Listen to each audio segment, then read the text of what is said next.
Hello, मैं अविनाश आपके अपनी यूट्यूब चैनल उद्देश्य कॉम्पिटिटिव क्लासेस में एक बार फिर से स्वागत करता हूं। जैसा कि दोस्तों आप लोग को पता है कि हम लोग पढ़ रहे थे नंबर सिस्टम में हमने इकाई का अंक, नंबर ऑफ जीरोज, ये सब टॉपिक हमने क्लियर करवा दिया। इकाई का अंक पे ढेर सारा क्वेश्चन 20-25 क्वेश्चन मैंने हल करवाया है। जो लोग उस वीडियो को नहीं देखे हैं तो वो लोग उस वीडियो को ज़रूर देखें। जो लोग इस चैनल पर नए हैं वो लोग इस चैनल को सब्सक्राइब करें और बेल आइकन को क्लिक करें ताकि आप लोग को यह नोटिफिकेशन सबसे पहले पहुंचे और आप लोग उसका फ़ायदा उठा सकें। ठीक है, आप लोग उसका लाभ उठा सकें। तो चलिए आज स्टार्ट करने वाले हम लोग रिमाइंडर थ्योरम। रिमाइंडर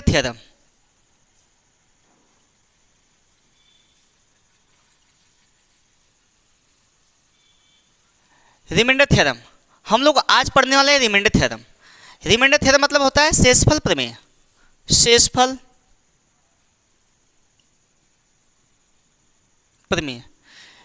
प्रमेय हमारा बहुत लंबा टॉपिक होने वाला है। ठीक, क्योंकि शेषफल प्रमेय में ये जितना मैं टॉपिक लिखा हूँ, जितना भी टॉपिक लिखा हूँ, बेसिक, बाइनोमियल, फॉर्मेट, यूलर या टोसेंट वैल्यू, विल्सन, ए के पावर n, बी के power n, algebraic, special case, ये जितने भी आपके दिख रहे हैं 8 केस, आठों के आठों हम लोग पढ़ने वाले हैं। ठीक है, स्टेप बाय स्टेप हम लोग पढ़ने वाले हैं। तो इसमें अब बताइए, जब इतने सारे कंडीशन आप लोग पढ़ेंगे तो आप लोग का कोई रिमाइंडर थ्योरम के सवाल बचेगी? बिल्कुल नहीं बचेगी। ठीक है, तो आप लोग शुरू से अंत तक देखिए। शुरुआत में मैं इन सब का बेसिक में बताऊंगा, सारा कुछ मैं बताऊंगा। फिर इसके बाद आपको ढेर सारे क्वेश्चन, इस पर कम से कम 20-25 क्वेश्चन हम लोग हल करेंगे। इस पर कम से कम आपका 3 से 4 वीडियो बनेगा। ठीक है, 3 से 4 वीडियो बनेंगे, 3 से 4 लेक्चर होंगे, तभी ये क्लियर हो पाएगा। क्योंकि इसमें आप चाहे जो भी एग्जाम देने जाएंगे, सभी में रिमाइंडर थ्योरम के संबंधित बहुत सारे क्वेश्चन पूछे जाते हैं। ठीक है, तो हम लोग सारे नियम को स्टेप बाय स्टेप पढ़ेंगे। क्योंकि आप लोग बहुत होंगे तो जानते होंगे बाइनोमियल जानते होंगे या फॉर्मेट जानते होंगे, बाकी इन सब को नहीं जानते होंगे। तो आज हम लोग इन्हीं सब चीज़ों पे चर्चा करेंगे। ठीक है, तो चलिए शुरुआत करते हैं देरी ना करते हुए इसके बेसिक कॉन्सेप्ट पे। तो बात करते हैं बेसिक कॉन्सेप्ट। तो देखिए बेसिक कॉन्सेप्ट क्या होता है। बेसिक कॉन्सेप्ट पहला टॉपिक है आपका बेसिक कॉन्सेप्ट। तो सबसे पहले हम लोग समझते हैं रिमाइंडर थ्योरम। जो रिमाइंडर है आपका, इसको आप 2 भागों में बांट सकते हैं। आज तक आप लोग पढ़ रहे थे पॉजिटिव यानी धनात्मक शेष, है ना। तो धनात्मक शेष यानी पॉजिटिव रिमाइंडर, और एक होता है निगेटिव रिमाइंडर। ठीक है, निगेटिव रिमाइंडर। पॉजिटिव रिमाइंडर इसका होता है धनात्मक शेषफल, धनात्मक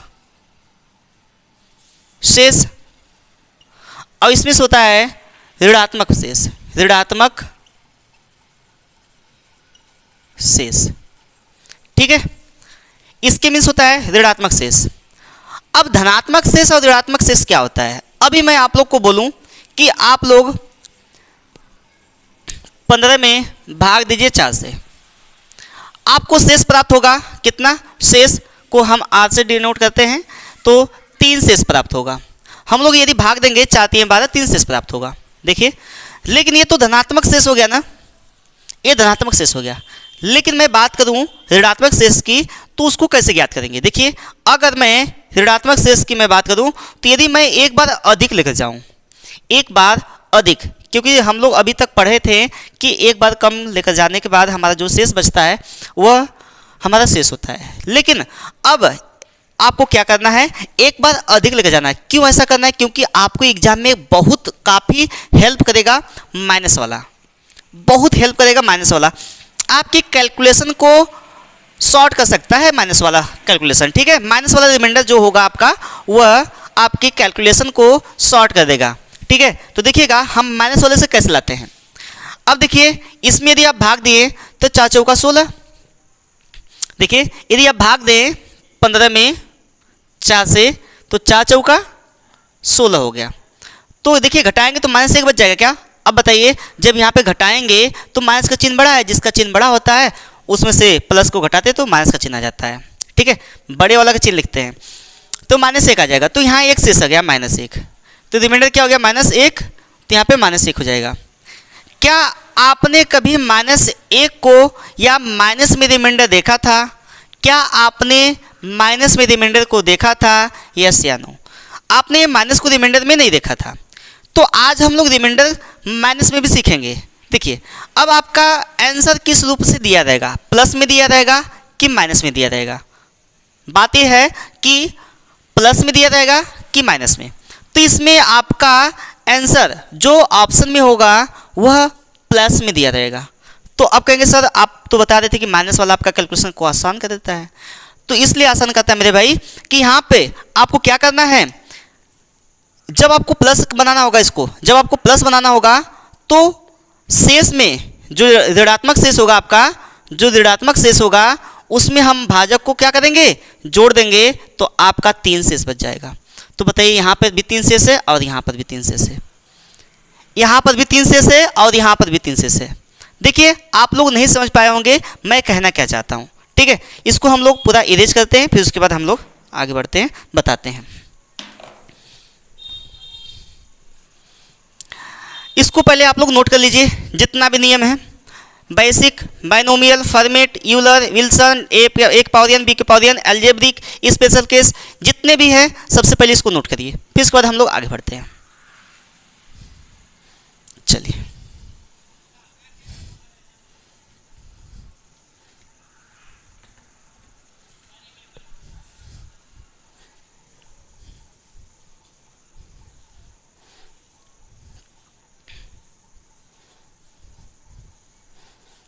देखिए, शेषफल 2 प्रकार के होते हैं, ठीक है। शेषफल 2 प्रकार के होते हैं, एक नेगेटिव एक पॉजिटिव। तो मैंने आपको क्या बताया, अगर मैं भाग दूं, या यहाँ पे 26 है, हम भाग दें यहाँ पर 3 से, भाग दें हम 3 से, तो देखिए 3 और 24, तो शेष कितना बचा, 2 बचा, 2 बचा ना। यदि मैं इसको माइनस में भाग लेकर जाना चाहूँ, देखिए यहाँ पर 3 से भाग देंगे, हमको रिमाइंडर चाहिए माइनस में, तो क्या करना पड़ेगा, देखिए 3 9 27, एक बार अधिक लेकर जाइए। अगर माइनस में आपको लाना है शेष तो एक बार अधिक, तो ध्यान दीजिएगा यहाँ पे माइनस घटाएंगे तो यह -1 हो जाएगा, आपका शेष क्या हो जाएगा, -1। तो शेष आपका क्या हो गया, -1 आ गया, क्योंकि आपने 26 में 3 से भाग दिया, तो शेष कितना बच गया आपका, 2 बच गया, शेष यहाँ पे आपका 2 बच गया। लेकिन इसी 26 में हम लोग 3 से भाग दिए थे, 3 से भाग दिए हैं, तो रिमाइंडर क्या आया, -1 आया है। एक तरफ 2 आया, एक तरफ -1 आया। तो हमने बताया क्या कि रिमाइंडर को पॉजिटिव बनाने के लिए रिमाइंडर को, शेष को हम लोग धनात्मक बनाएंगे। तो शेष को जब धनात्मक बनाएंगे तो शेष में हम लोग क्या करें, भाजक को जोड़ देंगे, जिससे हम भाग दे रहे हैं, जिससे हम भाग दे रहे हैं उसको हम लोग ऐड कर देंगे। तो कितना हो जाएगा मेरे भाई, यहाँ पे 3 ऐड करेंगे तो यहाँ पे हो जाएगा 2। आपका शेष कितना आ गया, 2 आ गया। अब देखिए यह शेष 2 और यह शेष 2 आपका सही है कि नहीं। यहाँ पर भी देखिए 2 शेष बचा है और यहाँ पर भी 2 शेष बचा है, ठीक है। तो इस प्रकार से आप लोग अपने आंसर को प्राप्त कर सकते हैं। तो मोटी मोटा आप लोग ये लिख लीजिएगा, मोटी मोटा में नोट में लिखिएगा, नोट में, कि यदि शेष माइनस में हो तो धनात्मक बनाने के लिए, धनात्मक बनाने के लिए, बनाने के लिए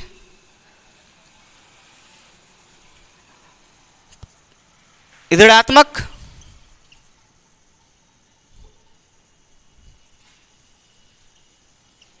शेष को भाजक में जोड़ देते हैं।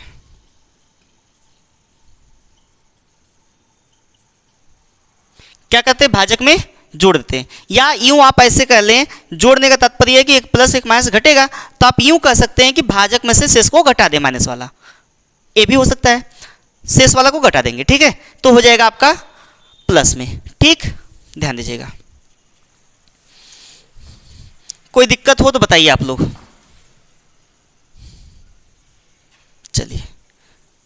अब हम लोग थोड़ा क्वेश्चन देखते हैं।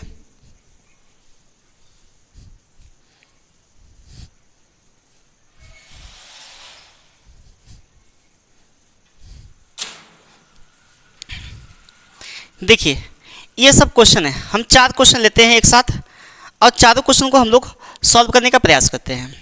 ठीक है मेरे भाई, अब ध्यान दीजिएगा, यहाँ पे आपको क्या करना है कि इसमें आपको भाग देना है, इसका इस सब में भाग देना है।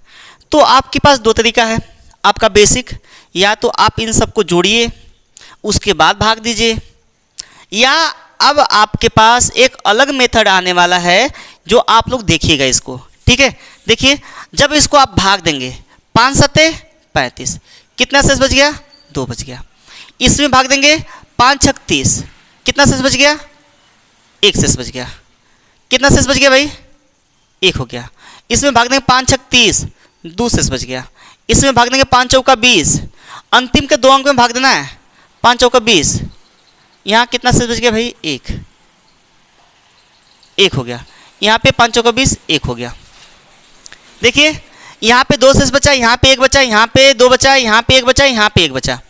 अब क्या करना है, ये प्लस वाली क्रिया है ना, अगर ये प्लस वाली क्रिया है तो आप जोड़िए, अगर ये माइनस वाली क्रिया होती तो आप घटाते। अब जोड़िएगा, सबको जोड़िए। देखिए 1 2 2 2 4, 4 1 5, 5 2 7। देखिए 5 2 कितना हो गया? 7/5 हो गया। 7 बटा कितना हो गया? 5। देखिएगा इसमें यदि भाग देंगे 5 7 35, या तो आप पूरी संख्या में भाग दें या अंतिम के 2 अंक में भाग दें, या तो पूरी संख्या में भाग दें या अंतिम के 2 अंक में भाग देंगे। तो अंतिम के 2 अंक में भाग दे दीजिए, तो 5 7 35 को 2, हाई यहाँ पे 5 छक 30, 1 बच गया शेष, यहाँ 5 छक 30, 2 बच गया, यहाँ पे 5 चौका 20, यहाँ 5 चौका 20। अब सभी शेष को आप जोड़ दीजिए, सभी शेष को क्या करना है? जोड़ देना है। सभी शेष को जोड़ेंगे तो कितना मिलेगा? 2 1 3, 3 2 5, 5 2 7, ये 7 को मिल गया। अब आपको ध्यान देना है कि यह देखिए शेष से बड़ा है क्या, सॉरी जिससे आप भाग दे रहे हैं शेष बड़ा है क्या? तो अगर शेष बड़ा है तो आप पुनः भाग दे 5 से। यदि आपका शेष बड़ा है तो पुनः आप 5 से भाग दें। देखिए 5 1 कम 5, कितना शेष बच गया? रिमाइंडर कितना बच गया? 2 बच गया। बताइए है ना इजी? तो आपको क्या करना है कि सब यदि प्लस में है तो जोड़ दीजिएगा शेषों को। शेष को तब तक भाग देंगे शेष में जब तक वह भाजक से छोटा ना हो जाए, जब तक वह भाजक से छोटा ना हो जाए तब तक आपको भाग देना है। ठीक उसी प्रकार यहाँ पर भी करना है। अगला क्वेश्चन है, देखिए हमने क्या बताया कि आपका शेष माइनस में भी हो सकता है, आपका शेष प्लस में भी हो सकता है। अब जो माइनस वाला होगा वो आपका हेल्प करेगा। हेल्प क्या करेगा? आपके कैलकुलेशन को शॉर्ट करेगा। अब तो ये 85 है ना, अब 85 है तो 83 ही शेष होगा। आपको पता है कि 85 में 83 में यदि हम भाग दें 83 में 85 से तो आपका शेष यही आएगा, क्योंकि भाजक से छोटा है, क्योंकि यह भाजक से क्या है? छोटा है। जब ये भाजक से छोटा होता है तो आप उसको छोड़ देते हैं, उतना ही शेष बचाते हैं। लेकिन मेरे भाई अब 83 का आप गुणा कराएंगे सभी संख्याओं में तो थोड़ा दिक्कत परेशानी होगी। आएगा, ऐसा नहीं कि नहीं आएगा, लेकिन थोड़ा दिक्कत परेशानी होगी। तो इसको छोटा करने के लिए आप क्या करेंगे? माइनस में लेके जाइए। 85 कम 85, देखिए एक बार दे ले गए ना, तो यहाँ पे -2 हो गया, शेष क्या हो गया? -2। यहाँ पर ले जाएंगे तो -1 हो जाएगा। बताइए माइनस हुआ कि नहीं हुआ? अब यहाँ पे 85 कम 85 +1 हो गया। इसका यहाँ पे वो करेंगे तो 85 कम 85 2 हो गया। 85 कम 85 कितना हो गया? 2 हो गया। अब क्या करना है आपको? सभी को यहाँ पे गुणा, देखिए गुणा वाली प्रक्रिया है ना, यहाँ पे प्लस वाली प्रक्रिया थी, यहाँ पे गुणा वाली प्रक्रिया है। तो गुणा वाली प्रक्रिया में आपको क्या करना है? गुणा करना है। प्लस वाली प्रक्रिया में क्या करना है? प्लस करना था। तो यहाँ पे गुणा कराइए। देखिए -2 गुणे -1 गुणे 1 गुणे 2 बटा 85 कर लीजिए। अब देखिए रिमाइंडर क्या आएगा? 2 1 कम 2, 2 दूना 4, 4 बटा कितना हो गया? 85। तो रिमाइंडर क्या हो गया मेरे भाई? 4 हो गया। आपका रिमाइंडर क्या हो गया? 4 हो गया। आपका शेष क्या हो गया? 4। अब बताइए यदि आप यहाँ 84 और 83 गुणा कराते तो बहुत लंबी गुणा जाता है ना, अब भाग की प्रक्रिया भी लंबी होती। तो बेहतर है मेरे भाई कि आप यदि माइनस में जाता है, अगर छोटा होता है माइनस से आपका कैलकुलेशन, तो आप माइनस वाला ही अपनाइए। ठीक है, अब तक आप लोग प्लस वाला सीख रहे थे, अब आपको क्या सीखना है? Minus remainder theorem. ठीक है, तो यहाँ से माइनस वाले के माध्यम से हमने छोटा करके लगा दिया। क्या इतनी बात समझ में आई?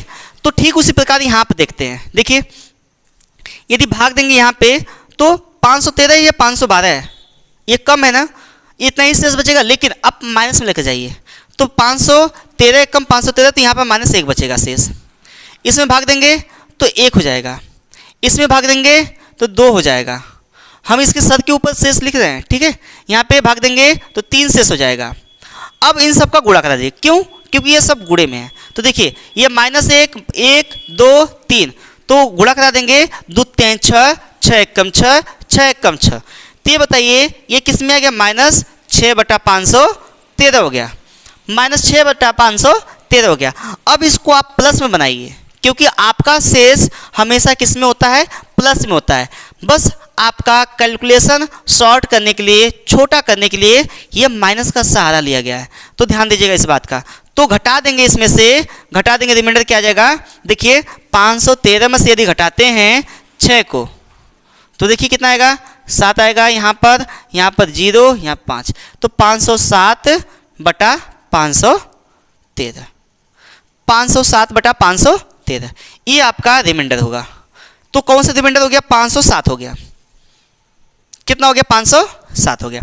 ठीक उसी प्रकार ये आपको करना है। तो इसको आप जल्दी से कमेंट बॉक्स में बताइए कि इसका आंसर क्या आएगा, ठीक है। फिर उसके बाद हम लोग अगले कॉन्सेप्ट समझते हैं, ठीक है। आज हम लोग केवल और केवल बेसिक समझेंगे, फिर उसके बाद कल बायनोमियल और फॉर्मेट दोनों को साथ में सीखेंगे। फिर उसके बाद आपका जो बचेगा यूलर और एक और विल्सन, दोनों को साथ में सीखेंगे, ठीक है। तो दोनों में साथ में सीखने के बाद जितना भी इस पे क्वेश्चन बनते हैं, जितना भी क्वेश्चन इस पे बनेंगे, उतने को हम लोग हल करने का प्रयास करेंगे। ध्यान दीजिएगा, हम लोग का यही नियम है। हमारे पढ़ाने का तरीका आप लोग जानते होंगे कि पहले मैं बेसिक समझाता हूँ, उसके बाद आप लोग को इस पे प्रैक्टिस करवाता हूँ, ठीक है। तो सबसे पहले हम लोग बेसिक सीखेंगे। बेसिक सीखने के बाद हम लोग अगले क्वेश्चन पे इस पे ढेर सारे क्वेश्चन को प्रैक्टिस करेंगे। भले से हमारी वीडियो थोड़ा लंबी होगी, 4 पार्ट में, 5 पार्ट में, 6 पार्ट में बनेगी रिमाइंडर थ्योरम, लेकिन हम लोग उसको सीखेंगे। ध्यान दीजिएगा इस बात का, ठीक है। यदि मैथ को अच्छे से सीखना है तो थोड़ा धैर्य बनाकर सीखना पड़ेगा, ठीक है। तो चलिए अगले क्वेश्चन पे बढ़ते हैं हम लोग।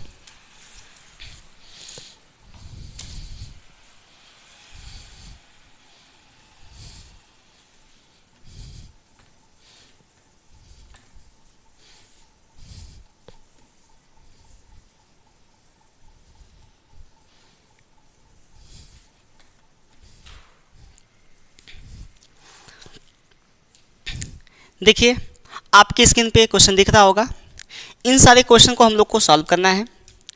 तो टाइप 2 का क्वेश्चन है। अब जब टाइप 2 है तो इसमें कुछ ना कुछ बदलाव हुआ होगा। आपको पता है कि टाइप 1 में थोड़ा सा आसान क्वेश्चन होता है, जब टाइप 2 आता है तो थोड़ा कठिन होता है। तो इस टाइप 2 के कंसेप्ट को हम लोग समझते हैं। टाइप 2 का कंसेप्ट क्या है? देखिए अगर मैं कहूँ 8 में मुझे कितने से भाग देना है? 6 से भाग देना है। तो एक बात बताइए, सिंपली हम भाग देंगे तो कितना हो जाएगा? 2 शेष बचेगा। कितना शेष बचेगा मेरे भाई? 2 शेष बचेगा, ठीक है। लेकिन अगर मैं इसी को 8/6 है, यदि मैं इसी को 2 से विभाजित कर दूं, अगर ये डिवाइड करके मैं करूं, छोटा करके करूं, इसको सिंप्लीफाई करके मैं करूं, 2 चौका 8, 2 तिहाई 6, तो आपको क्या मिलेगा? 4/3 मिलेगा, 4/3 मिलेगा। अब आप इसमें भाग देंगे रिमाइंडर, तो शेष कितना आ जाएगा? 1 आ जाएगा। देखिए 3 1 कम 3, शेष 1 आ गया। अब आपका कहेंगे सर यहाँ पे 1 शेष बच रहा है, यहाँ पे 2 शेष बच रहा है, तो कन्फ्यूजन है। तो मेरे भाई यहाँ पे कोई कन्फ्यूजन नहीं है। आपको क्या करना है कि जितने से आप भाग दे रहेंगे, जितने से आप डिवाइड किए रहेंगे, उतने से ही आपको क्या करना है? गुणा करा देना है। तो बताइए आपने कितने से इसको डिवाइड किया था? 2 से ना, तो 2 से आप गुणा करा दीजिए, थोड़ा आसान हो जाता है। ये भी नियम आप लिख लीजिएगा, यहाँ पे 2/6 हो जाएगा। तो आपका शेष कितना बच गया मेरे भाई? 2 बच गया। कितना शेष बच गया? 2। तो यहाँ पर भी आपका शेष क्या है? 2 है। तो नोट में कष्ट करके लिख लीजिएगा, नोट लिखिएगा, अगर भाग देते वक्त कोई संख्या डिवाइड होती है तो उसे भाग देकर छोटा कर ले। फिर जितने से भाग दिए रहेंगे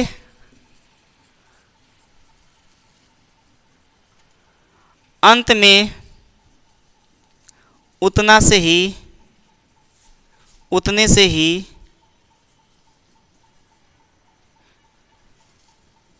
गुणा करा देना है। उतने से क्या करना है? गुणा कर देना है। मेरे कहने का मतलब ये है कि जिससे आप भाग दे रहे हैं सवाल छोटी हो रही है। अब छोटा जब सवाल होगा, जब भाजक आपका छोटा हो जाएगा, जब भाजक छोटा हो जाएगा तो आपको भाग देने में थोड़ा आसानी होगी। मेरे कहने का मतलब ये है कि थोड़ा सा आसान हो जाएगा। जब बड़ी बड़ी संख्याएं होंगी, अब बताइए 85 से यदि भाग देंगे तो थोड़ा आपको ऑड नहीं लग रहा है कि इतना बड़ी संख्या है, अब यहाँ पे भाग देने पे कोई ना निकटतम आ रहा है ना इसके नज़दीक जा रहा है। तो बेहतर है कि अगर कहीं कट रहा है या कहीं डिवाइड हो रहा है तो उसको आप लोग सबसे पहले डिवाइड करें। डिवाइड करने के बाद जब जितना बचेगा अब उतना छोटा हो जाएगा तो उससे आप भाग देना प्रारंभ करेंगे तो आपकी संख्याएं क्या होंगी? छोटी होती चली जाएंगी, छोटी होती चली जाएंगी। अब भाग बड़े आराम से आप लोग दे लेंगे, है ना। तो यहीं पे ये इसका कहने का मतलब ये है कि जितने से आप डिवाइड करेंगे, 100 की सीधी बात, जितने से आप डिवाइड करेंगे उतना से आपको गुणा करना है। अंत में जितने से डिवाइड करेंगे उतना से आपको गुणा करना है। इतना बात ध्यान रखिएगा, ठीक है। चलिए इसको इरेज करते हैं हम। अब देखते हैं इसको।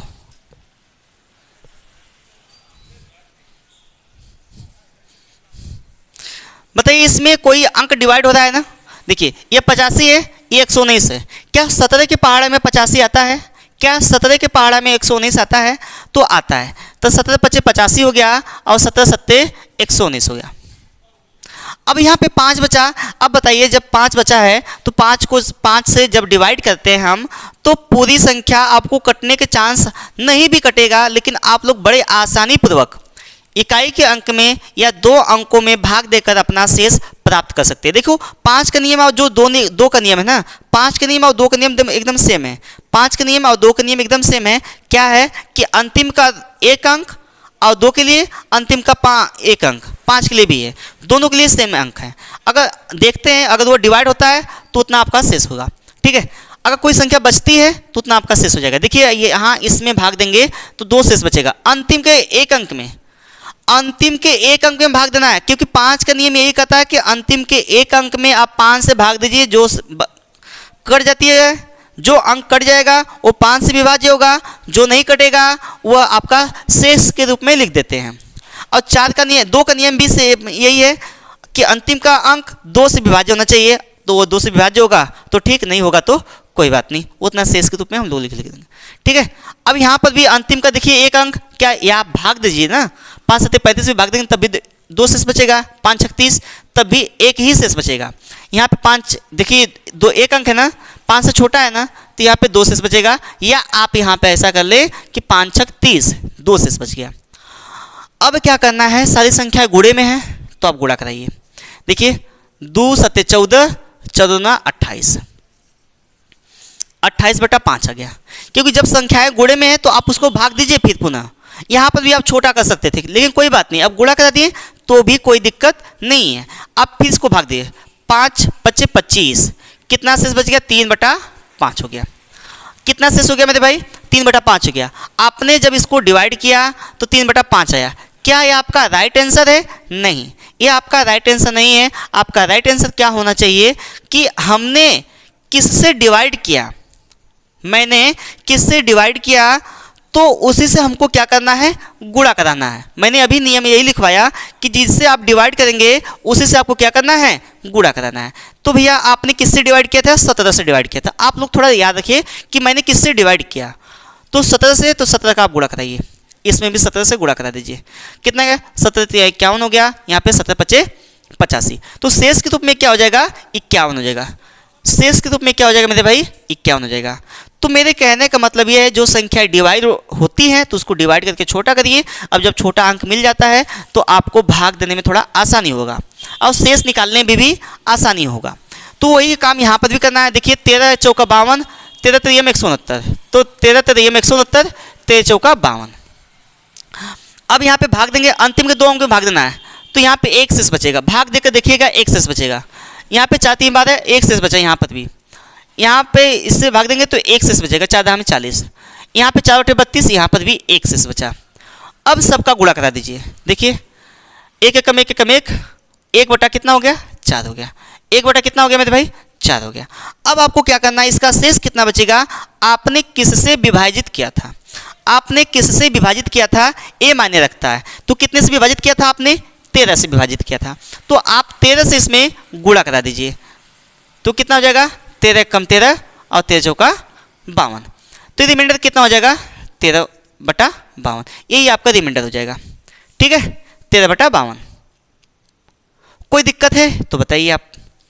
फिर यहाँ पर भी कोई संख्या डिवाइड हो रही है। हाँ यहाँ पे ये संख्या डिवाइड हो रही है। देखिए 8 से 8 एकम 8, 8 एकम 8, 8 9 72। अब ये छोटा हो गया अंक ना, अब छोटा हो गया तो इसमें भाग देने में थोड़ा आसानी होगा।